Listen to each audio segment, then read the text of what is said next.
Hello everyone. आज हम लोग पढ़ेंगे class 10 civics chapter 6 political parties और ये इस सीरीज़ का 7वां वीडियो है। इससे पिछले वीडियो में हमने आपसे चर्चा की थी पॉलिटिकल पार्टीज़ के द्वारा फेस किए जाने वाले चैलेंजेस की, कि पॉलिटिकल पार्टीज़ के क्या क्या चैलेंजेस हैं।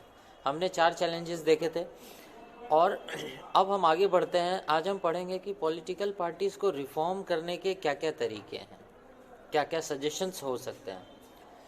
तो पॉलिटिकल पार्टीज़ पूरी दुनिया में अपने इन चैलेंजेस से लड़ रही हैं। सवाल ये उठता है कि उनको रिफॉर्म कैसे किया जाए। पूरी दुनिया के लोगों के मन में ये सवाल है कि उनके पॉलिटिकल पार्टीज़ में अगर ये प्रॉब्लम्स हैं तो इनको सॉल्व क्यों नहीं किया जा रहा।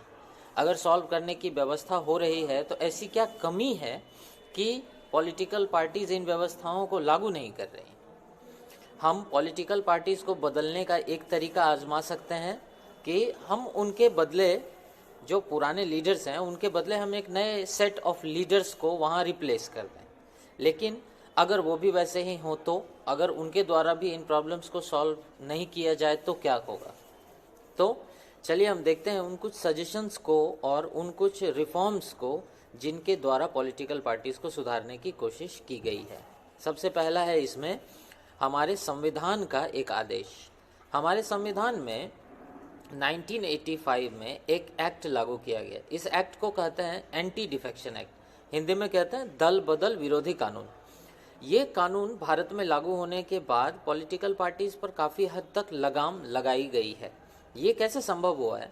तो पहले क्या होता था, जिन पॉलिटिकल पार्टीज़ के मेंबर्स को चुनाव जीतने के बाद सरकार में आने का अवसर नहीं मिलता था, वो किसी किसी लालच से ऐसी पार्टी को ज्वाइन कर लेते थे जिनमें उनको मंत्री पद या फिर अन्य कोई चीज़ ऑफर की जाती थी। तो इससे क्या होता था, सरकारें जो हैं वो बहुत अनस्टेबल हुआ करती थी। आज एक समूह के लोग कल को दूसरे समूह में जाकर मिल जाते थे और उनकी सरकार रातों रात भंग हो जाती थी। तो ये गंभीर समस्या थी। तो इसी समस्या से लड़ने के लिए हमारे संविधान का ये एंटी डिफेक्शन एक्ट लाया गया। अब इस एंटी डिफेक्शन एक्ट के लागू होने के बाद अगर कोई कैंडिडेट किसी पार्टी के टिकट पर चुनाव लड़ता है और जीतता है और बिना पार्टी रिज़ाइन किए और उसका रिजिग्नेशन अप्रूव हुआ अगर वो दूसरी पार्टी को ज्वाइन कर लेता है तो उसकी सीट खाली घोषित कर दी जाती है। मतलब उसका लेजिस्लेचर में जो सीट है वो वैकेंट डिक्लेयर कर दिया जाता है। इसकी सहायता से अब पॉलिटिकल पार्टीज़ के जो ये लीडर्स हैं इनको पार्टी चेंज करने से काफ़ी हद तक रोका जाना संभव हुआ है। तो पहला था ये संविधान का ऑर्डर जिसको हम कहते हैं एंटी डिफेक्शन एक्ट। ये डिफेक्शन को कम करता है। अब पॉलिटिकल लीडर्स को वही मानना पड़ता है जो उनकी पार्टी के टॉप लीडर्स तय करते हैं। दूसरी व्यवस्था जो पॉलिटिकल पार्टीज़ को सुधारने के लिए की गई है वो है सुप्रीम कोर्ट का ऑर्डर। हमारी सुप्रीम कोर्ट ने ये कंपलसरी कर दिया है कि अब अगर आप चुनाव लड़ना चाहते हैं तो आपको एक शपथ पत्र, जिसको हम इंग्लिश में एफिडेविट कहते हैं, ये आपको नॉमिनेशन फॉर्म के साथ जमा करना कंपलसरी है। इस एफिडेविट में आपको कम से कम 3 चीज़ें डिक्लेयर करनी होंगी। पहला, आपकी एकेडमिक क्वालिफिकेशन यानी आपकी शैक्षणिक योग्यता कितनी है। इसके बाद ये डिक्लेयर करना होगा कि आपके खिलाफ क्रिमिनल चार्जेस कितने हैं। और तीसरा, आपके पास एसेट्स एंड लाइबिलिटीज़ कितनी है, यानी संपत्ति कितनी है और आपके ऊपर कर्ज कितना है। ये सारी इन्फॉर्मेशन जब कैंडिडेट्स के द्वारा सबमिट कर दी जाती है तो इन इन्फॉर्मेशंस को पब्लिकली पब्लिश कर दिया जाता है ताकि लोग कैंडिडेट्स के बारे में और इन्फॉर्मेशन हासिल कर सकें और तब वो अपना वोट किसको देना है ये तय कर सकें। तो ये दूसरी व्यवस्था थी जिसकी सहायता से पॉलिटिकल पार्टीज़ को अंकुश लगाया गया है। और तीसरी व्यवस्था है इलेक्शन कमीशन का ऑर्डर। इलेक्शन कमीशन ने कंपलसरी कर दिया है कि जितनी भी पॉलिटिकल पार्टीज़ हैं वो हर साल अपना income tax return election commission के पास सबमिट करें और पब्लिकली भी इसको अनाउंस करें ताकि पॉलिटिकल पार्टीज़ के टोटल एक्सपेंडिचर का, इनकम और एक्सपेंडिचर का ब्यौरा सरकार के पास भी हो सके और जनता के पास भी हो सके। हालांकि ये जो 3 रूल्स हैं, इन तीनों रूल्स को बहुत सारी पॉलिटिकल पार्टी के लीडर्स बाईपास करने की भी कोशिश करते हैं, लेकिन कम से कम इन 3 प्रयासों से ये तो संभव हुआ है कि पॉलिटिकल पार्टीज़ को जो भी उनके चैलेंजेस हैं उन चैलेंजेस से लड़ने में थोड़ी बहुत तो सहूलियत मिली। तो ये थे वो 3 प्रोविजंस जिन प्रोविजंस की सहायता से पॉलिटिकल पार्टीज़ को सुधारा जा रहा है। अब हम आगे 3 सजेशंस सुनते हैं, जिन सजेशंस की सहायता से पॉलिटिकल पार्टीज को और बेहतर बनाया जा सकता है। इसमें से पहला सजेशन है, पॉलिटिकल पार्टीज के अंदर एक इंटरनल कॉन्स्टिट्यूशन बनाने के लिए एक कानून पास किया जाना चाहिए। ये सजेशन है, ध्यान दें। इससे पहले जो हमने तीनों बताए ये नियम है, ये लागू हैं हमारे देश में, कॉन्स्टिट्यूशनली अप्रूव्ड है ये। और अभी जो हम डिस्कस कर रहे हैं ये सजेशंस हैं, ये पॉलिटिकल पार्टीज को दिए जा सकते हैं। पहला सजेशन है कि पॉलिटिकल पार्टीज को अपने लिए एक इंटरनल कॉन्स्टिट्यूशन बनाना चाहिए, और इस कॉन्स्टिट्यूशन के अंतर्गत कुछ नियमों को पॉलिटिकल पार्टीज को भी कंपलसरीली फॉलो करना चाहिए। जैसे उनको मेंबरशिप रजिस्टर बनाना चाहिए, उनको अपने यहाँ जो इंटरनल पोस्ट्स होते हैं, जो पद होते हैं, उन पदों के लिए चुनाव करवाना चाहिए, और जो भी कैंडिडेट्स हैं, जो उनकी पार्टी के लीडर्स हैं, जिनके द्वारा कोई उठपटांग बयान दिए जा रहे हैं या कोई ऐसा काम किया जा रहा है जिससे पार्टी की इमेज पर असर पड़ रहा है, तो उनके ऊपर स्ट्रिक्ट एक्शन लिया जाना चाहिए। ऐसे कई ऐसी कई व्यवस्थाएं हैं जो पॉलिटिकल पार्टीज कर सकती हैं। इसके लिए एक कानून बनना चाहिए, पहली चीज़। दूसरा सजेशन है कि पॉलिटिकल पार्टीज को ज़्यादा से ज़्यादा महिला कैंडिडेट्स को टिकट दिया जाना चाहिए।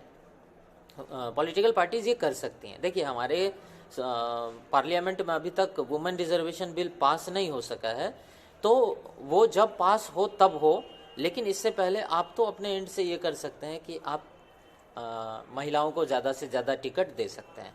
इससे क्या होगा, महिलाओं का रिप्रेजेंटेशन बढ़ेगा और समाज में उनकी स्थिति सुधरेगी।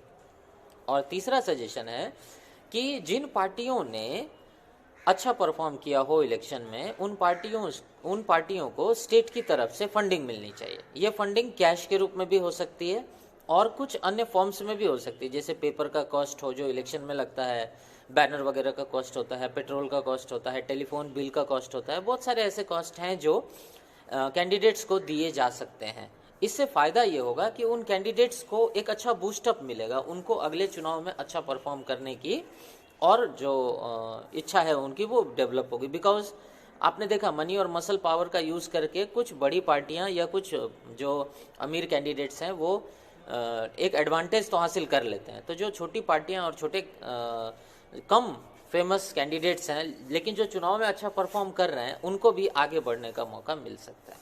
तो ये वो 3 सजेशंस हैं जो पॉलिटिकल पार्टीज को सुधारने के लिए दिए जा सकते हैं।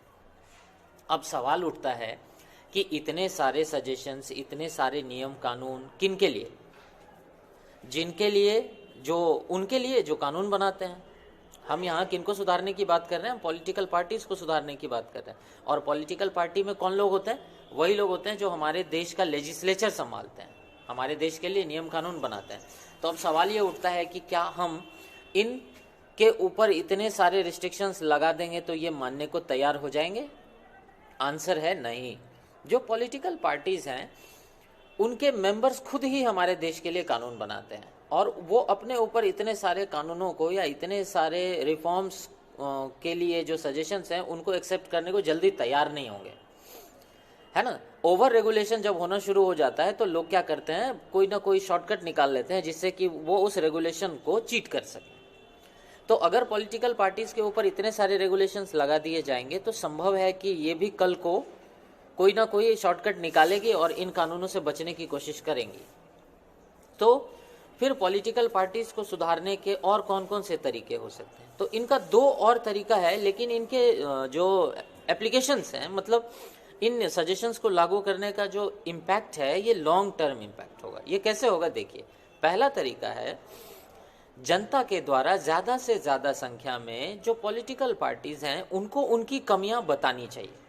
जनता किसी तरह का प्रोटेस्ट चला सकती है या लोगों के बीच अवेयरनेस ला सकती है, और जितने भी लोग पॉलिटिक्स से रिलेटेड एक्टिविस्ट्स हैं, जो पॉलिटिकल एक्टिविस्ट हैं हमारे कंट्री में, या जो भी प्रेशर ग्रुप्स हैं, ये क्या कर सकते हैं, ये ज़्यादा से ज़्यादा संख्या में जो पॉलिटिकल पार्टीज हैं उनकी कमियों को लोगों को बताएं, मीडिया का सहारा लें और पॉलिटिकल पार्टीज तक ये मैसेज पहुंचाएं कि हम उनकी कमियों को समझने लगे। जनता पॉलिटिकल पार्टीज की द्वारा की जाने वाली प्रैक्टिसेस को रियलाइज कर रही है, और जब पॉलिटिकल पार्टीज को ये एहसास होना शुरू हो जाएगा कि लोग उनके अंदर की कमियों को समझ रहे हैं और कल को लोगों का ट्रस्ट और कम होता चला जाएगा पॉलिटिकल पार्टीज पर, तो पॉलिटिकल पार्टी सुधारने की कोशिश करेंगे। तो पहला सजेशन है कि ज़्यादा से ज़्यादा संख्या में लोग पार्टिसिपेट करें और पॉलिटिक्स को बेहतर बनाने की कोशिश करें, मीडिया का सहारा लेकर, न्यूज़ का सहारा लेकर और सड़कों पर आंदोलन करके, रैलियां निकालकर, जुलूस निकालकर, धरना प्रदर्शन करके, ताकि वो अपनी जिन पॉलिटिकल पार्टीज को चाहे वो सपोर्ट कर रहे हो या जिनको अपोज कर रहे हो, कम से कम उनके खिलाफ वो और लोगों को भी जगा सकें कि देखिए भले ही मैं इस पार्टी से हूँ, लेकिन मैं इस पार्टी की इस कमी को समझता हूँ, या मैं ज़्यादातर पार्टियों की इन समस्याओं को समझता हूँ, आपको भी समझना चाहिए। तो इस तरह से पॉलिटिकल पार्टीज को कंट्रोल किया जा सकता है। एक और तरीका है जिससे पॉलिटिकल पार्टीज को सुधारा जा सकता है। ये जो तरीका है ये कैसे होगा? ये होगा कि जब ज़्यादा से ज़्यादा संख्या में लोग पॉलिटिकल पार्टीज ज्वाइन करें और अपने अच्छे विचार उन पॉलिटिकल पार्टीज में प्रमोट करें। लोग खुद पॉलिटिकल पार्टीज ज्वाइन करें और उन पॉलिटिकल पार्टीज के अंदर अपनी अच्छी और ईमानदार विचारधारा फैलाने की कोशिश करें। देखिए, बुरी राजनीति को बुरी राजनीति से दूर नहीं किया जा सकता, बुरी राजनीति को अच्छी राजनीति से दूर किया जा सकता है। पॉलिटिकल पार्टीज के अंदर जो कमी है, उन कमियों को हम ऐसे ही चिल्ला चिल्ला करके, बोल करके दूर नहीं कर सकते। ये हमें तब भी करना पड़ेगा जब हम पॉलिटिकल पार्टीज को ज्वाइन करें और उनके अंदर की कमियों को दूर करने की कोशिश खुद से करें। हम अगर बाहर से ही क्रिटिसाइज करते रहेंगे तो पॉलिटिकल पार्टीज शायद कभी रिफॉर्म नहीं हो सकेंगे। तो दूसरा सजेशन है, we can join political parties and join with better ideas, join with honesty, loyalty and feeling of service towards the people. हम लोगों की सेवा करने के विचार से पॉलिटिकल पार्टीज ज्वाइन करें, पॉलिटिकल पार्टीज की कमियों को दूर करने के विचार से पॉलिटिकल पार्टीज ज्वाइन करेंगे, तब पॉलिटिकल पार्टीज को सुधारा जा सकता है। तो आज हमने चर्चा की वो 3 नियम, जिन नियमों से पॉलिटिकल पार्टीज के चैलेंजेस को दूर करने की कोशिश की गई है, और 3 सजेशंस दिए और 2 ब्रॉडर मीनिंग वाले सजेशंस दिए जिनसे पॉलिटिकल पार्टीज को सुधारा जा सकता है। तो ये आपका सिविक्स का चैप्टर 6 पॉलिटिकल पार्टीज इस वीडियो के साथ समाप्त होता है। अगर आपको कोई क्वेश्चन हो तो आप हमारे वेबसाइट पर भी कमेंट करके लिख सकते हैं, या हमारे टेलीफोन नंबर्स जो भी आपके पास अवेलेबल हैं उन नंबर्स पर कांटेक्ट करके अपने सवाल हमसे पूछ सकते हैं। ठीक है, अगले वीडियो में हम चर्चा करेंगे चैप्टर 7 आउटकम्स ऑफ डेमोक्रेसी की। तब तक पढ़ाई जारी रखें। Take care.